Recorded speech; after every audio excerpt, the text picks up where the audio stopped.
고등학생 때 첫 남자친구를 만나 10년 가까이 연애를 이어오고 있었습니다. 남자친구도 제가 첫사랑이고요. 사실 고등학생 때 연애하는 게 쉽지가 않았어요. 일반적인 이유에서가 아니라 남자친구 집안 때문에요. 남자친구는 집안 형편이 좋지 못해서 무조건 자식이 집안 일으키길 바라는 딱 그런 부모님을 두고 있었거든요. 그러다 보니 남자친구네 부모님은 엄청 가부장적인데다가 남자친구를 이리저리 자기들 입맛대로 구속하려는 경향이 강하셨어요. 그래서 남자친구는 저와 사귀고 있다는 사실도 자기 부모님께 말씀드리지 못했었죠. 밝히는 순간 과장이 아니라 정말로 자기가 집에서 쫓겨나게 될지도 모른다고 제게 부탁을 하길래 저도 남자친구가 부모님께 혼나는 건 싫어서 그러자고 했었죠. 그런 반면 저희 집은 아버지가 중소기업체를 하나 운영하고 계셔서 나름대로 여유있고 화목한 분위기였습니다. 저희 부모님은 학생 때 이성교제하는 것도 불건전하지만 않으면 괜찮다고, 부모라고 자식 인생에 다 관여할 수 있는 것도 아니라며 비교적 개방적이셨습니다. 그래서 용돈 받아 연애하는 형편이었던 저와 남자친구는 데이트 비용을 아끼려고 저희 집에서 자주 같이 공부하거나 놀고 그랬어요. 그러다 보니 저희 부모님이랑 남자친구랑도 자주 만나게 되고, 남자친구를 만나보신 부모님도 요즘 아이답지 않게 예의도 바르고 공부도 잘하니 마음에 든다면서 대체 어떻게 사귀게 된 거냐고 저보고 놀리기까지 하셨죠. 남자친구도 자주 뵙는 저희 부모님께 깍듯하게 예우하고 가끔 저희 집 외식에 끼기까지 하면서 어떻게 보면 한 가족처럼 두텁게 지냈었어요. 남자친구를 좋게 보신 저희 부모님이 여행 갔을 때나 어디 멀리 외출을 했을 때 남자친구 줄 것까지 알아서 챙기셨으니 말 다 한 거죠. 남자친구는 자기 집이랑은 전혀 다른 화목한 모습을 보고 많이 놀라기도 했고 부러워하기도 했죠. 일반적으로 학창시절에 하는 연애는 기간이 짧기 마련인데 저희는 의외로 대학에 가서도 졸업하고 나서도 교제를 이어갔어요. 그러는 사이 저희는 고등학생에서 대학생으로, 대학생에서 저는 수의사로, 남자친구는 사법고시생이 되었죠. 남자친구는 자기 부모님 바램대로 검사가 되기 위해 법대에 들어가서 사법고시를 계속 준비하고 있었어요. 그러는 동안 따로 벌이가 없었던 남자친구 대신 동물병원에서 근무하고 있던 제가 남자친구 뒷바라지를 전부 했었죠. 데이트하면서 쓰는 돈도 전부 제가 냈고, 남자친구가 공부하면서 쓰는 교재비며 학원비며 생활비까지 전부 제가 책임졌어요. 네가 그러면 남자로서 내가 뭐가 돼? 됐어. 넌 공부에만 집중해서 빨리 합격해. 나도 공짜로 하는 거 아니야. 너 합격하고 검사 남편 가지고 싶은 마음으로 하는 거지. 처음엔 자존심 상한다며 그러지 말라던 남자친구도 청혼 아닌 청혼 같은 제 발언에 깜짝 놀라다가 엄청 좋아하면서 알겠다고 한마디 하고는 다시 공부에 집중하더라고요. 저도 남자친구도 대학 졸업한 지 좀 됐고 사귄 기간이 있으니 결혼 얘기가 슬슬 나올 법도 한데 남자친구는 아무것도 아닌 자기 처지 때문에 제게 감히 청혼을 못하고 있었나 봐요. 제가 저런 식으로 은근슬쩍 말해주니까 엄청 고마워하면서 자기 합격하면 꼭 결혼하자고 말하더라고요. 저도 남자친구와 결혼하게 될 날만을 기다렸습니다. 아까도 말했듯이 제가 사랑에 환상이 좀 있어서 꼭 첫사랑이랑 결혼까지 가고 싶다는 로망을 가지고 있었거든요. 하지만 공부로는 날고 긴다는 사람들이 다 도전하는 사법고시여서인지 남자친구는 되게 아깝게 떨어지는 일이 다반사였어요. 차라리 합격선이랑 차이가 엄청나면 에이 불가능한가 보다 하고 포기라도 하게 되는데 이번에는 꼭 될 것 같은데 결과를 보면 정말 코앞에서 떨어지고 하니까 사람 미치게 하더라고요. 보통 사람이 재수나 고시처럼 중요한 시험을 계속 준비하다 보면 거기에만 사로잡혀서 사람이 많이 예민해지잖아요. 남자친구도 예외는 아니었어요.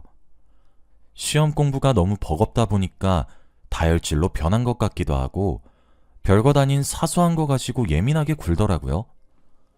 예를 들어 제가 일이나 수술 때문에 잠시 연락을 못 받으면 나중에 저보고 뭐 하고 있었냐고, 혹시 다른 남자 만나고 있었던 거 아니냐고 추궁한다든지, 남자친구는 공부해야 하니까 저는 남는 주말 시간에는 주로 친구를 만나면서 보냈는데 그럴 때마다 친구 누구를 만나는지 어디 가는지 꼭 보고해야 한다던지요.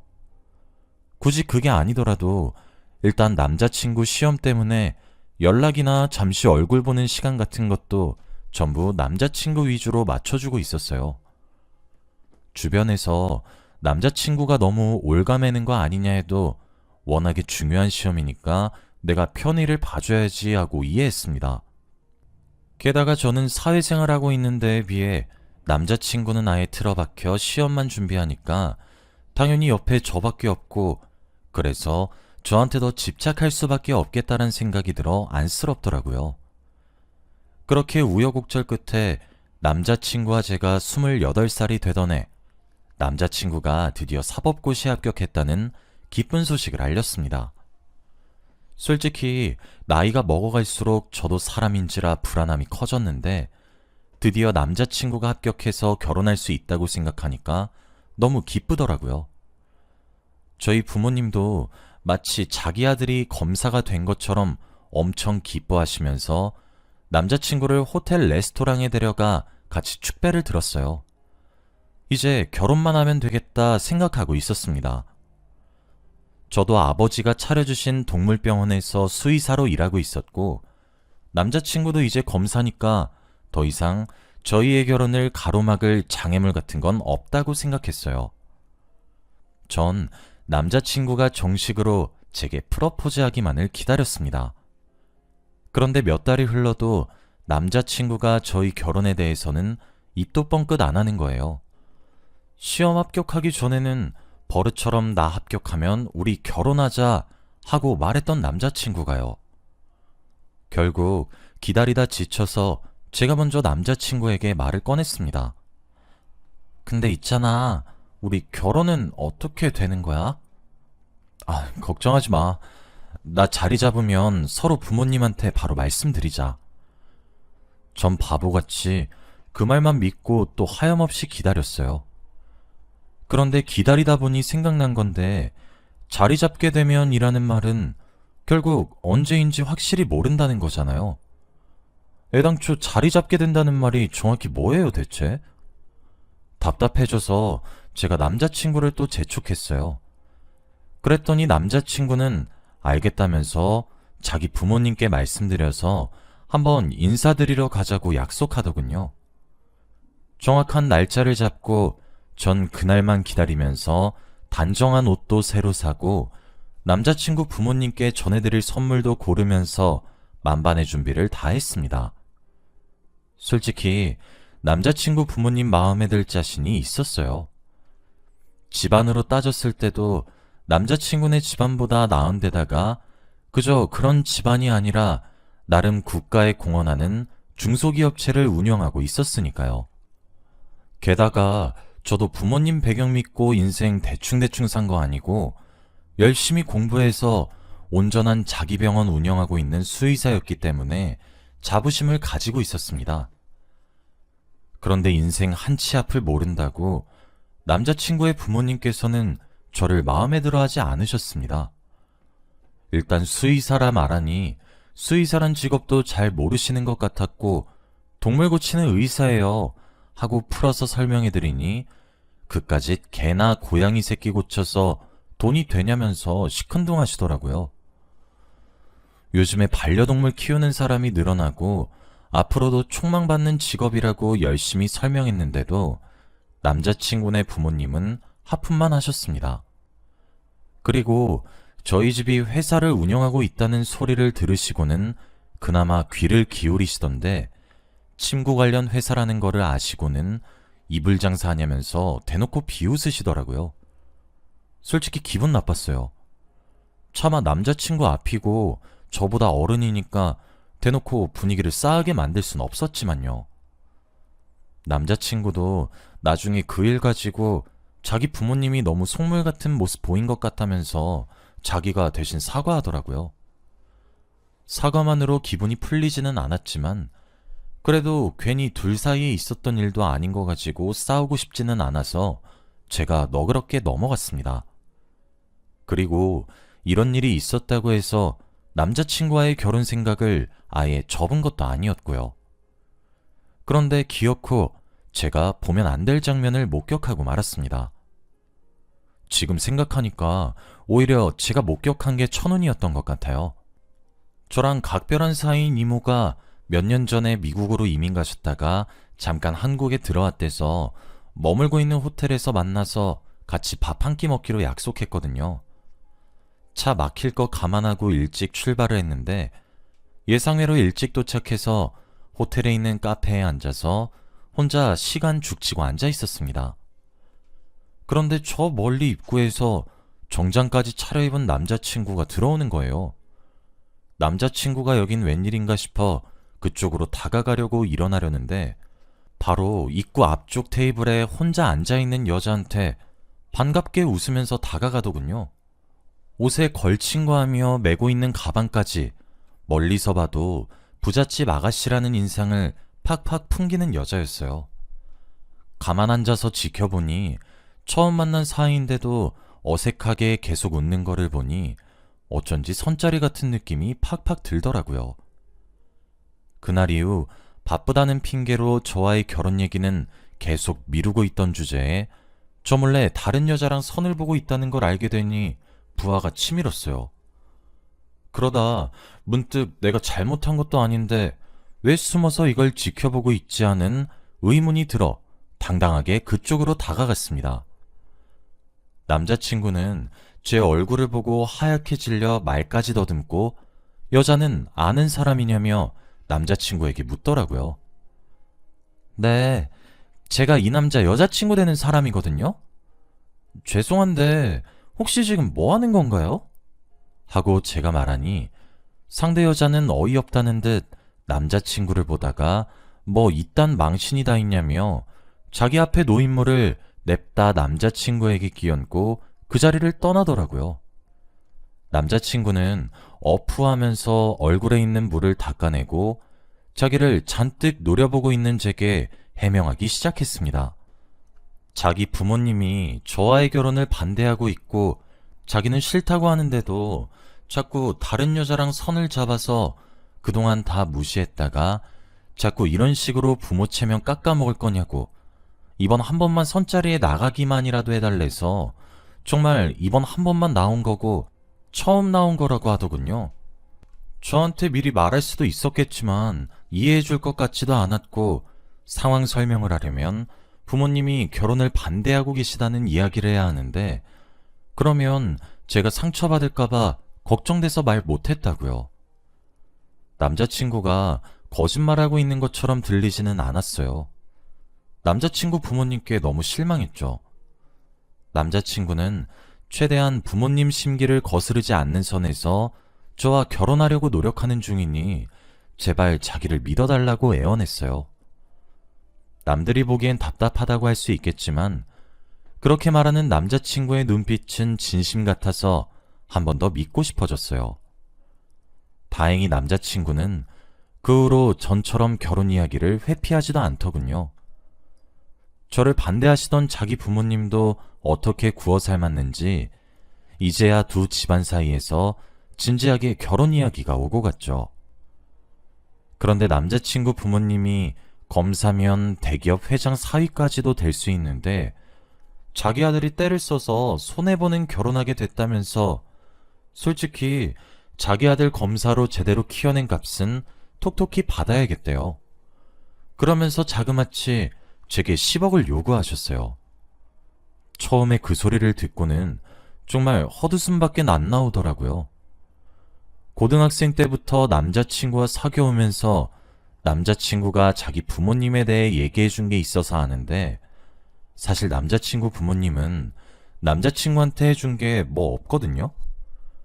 따지고 보면 저녁도 저랑 같이 공부하면서 늘 저희 집에서 챙겨줬고 사법고시 준비할 때 필요한 것도 전부 제가 돈을 대줬었고 그거 말고도 저희 부모님이랑 제가 남자친구에게 해준 이런저런 소소한 것들을 합하면 별거 아니라 생각해도 의외로 꽤 되거든요. 물론 진지하게 돌려받을 생각으로 한 것도 아니고 그냥 제가 좋아서 해준 거긴 했지만요. 아무튼 요점은 남자친구 검사되는 데에 있어서 남자친구 부모님은 딱히 기여한 바가 없다는 거예요. 오히려 남자친구는 집에 있으면 자기 부모님이 부부싸움을 하고 자기한테 이래라 저래라 간섭하는 것 때문에 골아파서 공부 방해된다고 늘 집에 나가서 공부하던 사람이에요. 그런데 자기들이 잘 키워서 검사 만든 것 마냥 으스대고 있으니 솔직히 어이가 없더라고요. 근데 더 웃긴 건 뭔지 아세요? 제가 그때는 진짜 귀신에 씌었는지 어쨌는지 10억을 마련해서 그걸 남자친구 부모님한테 갖다 바쳤다는 거예요. 심지어 저희 부모님께 이 일 말씀드리면 자존심 상해하시고 저희 부모님이 결혼을 반대하실 것 같아서 부모님께는 따로 말씀드리지 않고 은행에서 대출 받은 거랑 모아놓은 목돈을 합해서 저 혼자 10억을 마련했어요. 그랬더니 남자친구 부모님 입 찢어져라 웃고 싶은 거 겨우 숨기면서 그제야 결혼 날짜 잡자고 고고한 척 그렇게 말씀하시더라고요. 양가 부모님 모시고 상견례하고 결혼 날짜까지 잡은 후 우여곡절 끝에 드디어 남자친구와 결혼을 하게 되긴 하는구나 생각했어요. 결혼을 한 달 앞두고 청첩장까지 보내니 이제 실감이 났죠. 그런데 며칠 안 있어 제가 청첩장을 보냈던 친한 친구로부터 할 말이 있으니 만나자고 연락이 오더라고요. 그 친구랑 오래전부터 친했었는데 그동안 일이랑 결혼 준비에 파묻혀 사느라 연락할 여유나 만날 기회가 없었기 때문에 반갑고 그리운 마음으로 친구를 만나게 되었습니다. 그런데 막상 친구의 얼굴을 보니 안색이 별로 안 좋더라고요. 무슨 일 있냐 물으니 친구가 대뜸 지금부터 자기가 할 얘기 듣고 너무 놀라지 말라고 저보고 현명하게 처신 잘했으면 한다고 말하는 거예요. 뭔데 그러냐고 재촉하니 우물쭈물하던 친구도 그제서야 입을 열었죠. 친구가 카페 테이블에 웬 청첩장을 쓱 내밀더군요. 열어서 펴보니까 제가 친구에게 보낸 저와 남자친구의 결혼식 청첩장이었어요. 이건 갑자기 왜? 하고 영문을 모르겠다는 듯 물으니 친구가 다른 종이를 하나 더 꺼내더군요. 그것도 느낌상 청첩장 같았어요. 한번 펼쳐서 안에 내용 봐봐. 친구의 말에 청첩장을 펼쳐보니 그 청첩장은 저보다 일주일 먼저 잡힌 결혼식인데 자세히 보니 신랑 이름이 제 남자친구 이름과 똑같은 거예요. 동명이인인가 싶었는데 신랑 부모님 이름을 보니 역시 남자친구 부모님 성함과 똑같더군요. 제가 뭔가 잘못됐다는 듯 청첩장을 뚫어져라 보고 있으니 제 친구가 말해주더군요. 친구네 집안도 법조계와 연이 닿아 있어서 남자친구의 다른 결혼식 청첩장을 먼저 받았는데 그 후에 제 청첩장을 받아보니 신랑 이름이며 신랑 부모님 이름까지 똑같아서 뭔가 무시하고 넘어가기엔 이상해서 고민 끝에 제게 연락하게 되었다고요. 그리고 또 하는 말이 저 말고 남자친구와 식을 올릴 다른 여자네 집안이 할아버지가 전직 판사에 아버지는 현직 판사, 어머니는 대기업 총수 조카인 어마어마한 집안이라고 하는 거예요. 아무래도 집안 때문에 저를 속이고 다른 여자랑 결혼하려는 것 같다면서요. 친구의 이야기까지 전부 듣고 나니 그동안 남자친구가 저 몰래 선보러 다닌 거며 묘하게 결혼 진행이 늦어지던 것까지 전부 이해가 되더라고요. 예비시댁, 아니 그 자식 집안에서 요구한 10억도 저랑 결혼할 생각도 없었으면서 홀라당 받아먹으려고 한 것 같았는데 전 그것도 모르고 그 남자랑 결혼하고 싶어서 그걸 갖다 바치고 진짜 제 스스로가 너무 미워지더군요. 그렇게 자책의 늪에 빠지려던 절 붙잡아 준 게 제 친구였어요. 친구가 이대로 당하고만 있을 거냐고, 미리 알게 된 이상 가만히 두고 볼 수 없다고 그 자식 결혼식에라도 가서 같이 깽판 치자고 해주더군요. 그 말에 용기를 얻어 친구와 함께 그 자식의 결혼식 날 결혼식장을 찾아갔습니다. 원래 제 결혼식에 입으려 했던 웨딩드레스를 입고요. 거의 발목까지 오는 긴 코트를 입고 화장실에 숨어 있었어요. 그러다 식장에 앉아있던 친구의 문자를 받고 결혼식장 문을 벌컥 열어 제끼며 식장 중앙으로 달려갔습니다. 웨딩드레스를 가리려던 코트도 벗어던졌죠. 모든 사람의 시선이 저한테 집중됐고 그건 그 자식이랑 그 자식과 결혼하려던 여자도 마찬가지였어요. 네가 여기로 어떻게? 어떻게 날 두고 결혼을 해? 우리 결혼식이 다음 주인데. 우리 뱃속아이한테 미안하지도 않아? 이러면 안 돼.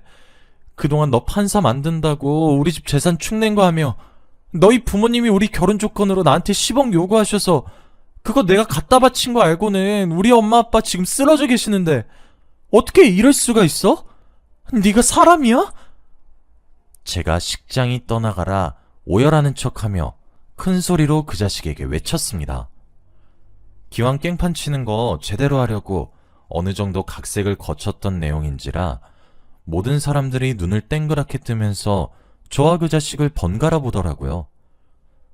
그 자식도 예상치 못한 저의 난입에 당황한 것 같았습니다. 그러자 신랑 측 부모석에 앉아있던 그 자식 부모님이 제게 와서는 거리낌도 없이 뺨을 찰싹 때리시더라고요. 그 힘이 너무 세서 순간 균형을 잃고 휘청인데다 드레스를 입고 있었던지라 바로 넘어졌죠. 그리곤 제 드레스 자락을 마구 짓밟으시면서 말씀하셨습니다. 이게 어디라고 여길 와? 한 번 더 맞아봐야 정신 차리겠어? 오냐? 좋을 대로 해주마. 그러면서 다시 손바닥을 치켜들어 바로 내리치려고 하셨죠. 당연히 또 맞을 줄 알고 눈을 질끈 감고 있었는데 볼에 아무런 감각이 없는 거예요. 뭔가 싶어 살며시 눈을 뜨니 그 자식과 결혼하려던 여자가 팔뚝을 잡고 막아주고 있었습니다. 그리곤 말하더군요. 지금 뭐 하는 짓이에요? 진짜 수준 안 맞아서 못 해먹겠네. 이상하게 결혼 서두를 때부터 알아봤는데 나 참 결혼하자고 애원하면서 우리한테 10억 갖다 바친 것도 다 이분한테서 뺏은 거였나봐요. 그렇지 않아도 저희 부모님이 뜯어 말리셨는데 이 결혼 없던 일로 하죠. 신부 측 부모석에서도 두 사람이 일어나시더니 체면 구겨지게 뭐하는 거냐며 용서하지 않겠다며 두고 보라고 그렇게 한마디씩 한 다음 그 자식을 노려본 후 결혼식장을 빠져나가더군요. 신부 측 하객들은 절반이 저마다 웅성거리면서 기분 나쁘다는 듯이 자리를 빠져나갔습니다. 그러자 그 자식이 그 여자분 앞에 무릎 꿇으면서 손이 발이 되도록 빌더군요. 그래도 어떻게 결혼식 하는 도중에 파혼을 해. 다시 생각하자. 제발 이렇게 빌게. 이 일 소문나면 앞으로 누가 나랑 결혼하려고 하겠어. 어? 한 번만 봐주라. 그걸 한심하다는 듯 듣고 있던 여자분은 그 자식을 내려다보면서 또 한마디 했어요. 아니, 이런 짓을 버리고도 계속 결혼하고 싶은 생각이 들어? 염치가 없어도 이렇게 없는 자식은 처음 보네 진짜. 하기야 누가 감히 너랑 결혼하려고 하겠어? 이참에 평생 혼자 살다 죽어. 넌 그게 어울려. 그리고 제게 연락처를 알려주면서 나중에 연락하라고 하고는 식장을 나갔습니다. 저도 친구와 함께 식장을 빠져나와 집으로 돌아갔죠. 그 자식이며 그 자식 부모님이며 핸드폰에 불이 나도록 전화를 해댔는데 딱히 듣고 싶은 목소리도 아니고 받아봤자 좋을 일도 없을 것 같아 받지 않았어요. 그리고 아까 식장에서 그 여자분이 남긴 전화로 연락을 했죠. 목소리를 들어 보아하니 그 여자분인 것 같았어요. 아까 식장에서 뵌 분 맞죠? 솔직히 고마웠어요. 하마터면 그런 저급한 사람들이랑 평생 한 가족으로 살 뻔했네요. 전화하라고 한 건 돈 돌려주려고 그런 거예요. 그쪽이 그놈 집안에 갖다 바친 10억, 고스란히 그 집안에서 우리 집으로 갖다 바쳤거든요. 다시 돌려드릴게요. 이게 맞는 거니까. 그 여자분은 다행히 상식이 있는 분이셨어요. 제가 겪은 이야기를 전해 듣고는 고생 많았다며 위로도 해주시고, 혹시라도 계속 전화 오고 귀찮게 하거나 무슨 일 생기면 자기가 나서서 도와주겠다고 다시 연락해도 괜찮다고 했죠. 저는 그 여자분께 감사 인사를 전하고 돈도 돌려받았습니다. 지금은 그 일로부터 5년이 지났어요. 그 자식은 결혼식에서 있었던 난리로 여자분의 집안 어른들을 비롯한 그 자리에 있던 다른 법조계 인사들에게까지 제대로 찍혀서 어디 이름도 들어본 적 없는 시골로 전근 갔다고 하더군요. 그 이후로는 소식을 전해 들은 적이 없어요. 저는 그 이후로 동물병원이 더 잘 돼서 계속 확장과 이전을 하다가 지금은 새로운 동물병원 오픈을 준비하고 있네요. 일이 일이었던 만큼 사람 만나는 게 조금 두려워지긴 했었는데 그래도 봄은 온다고 다시 또 좋은 사람이 생겨서 그 사람과 진지하게 만남을 이어오다 결혼을 했어요. 앞으로는 동화까지는 아니더라도 적당히 행복하게 사랑하는 사람과 오래 하고 싶어요. 제 사연 들어주셔서 감사합니다.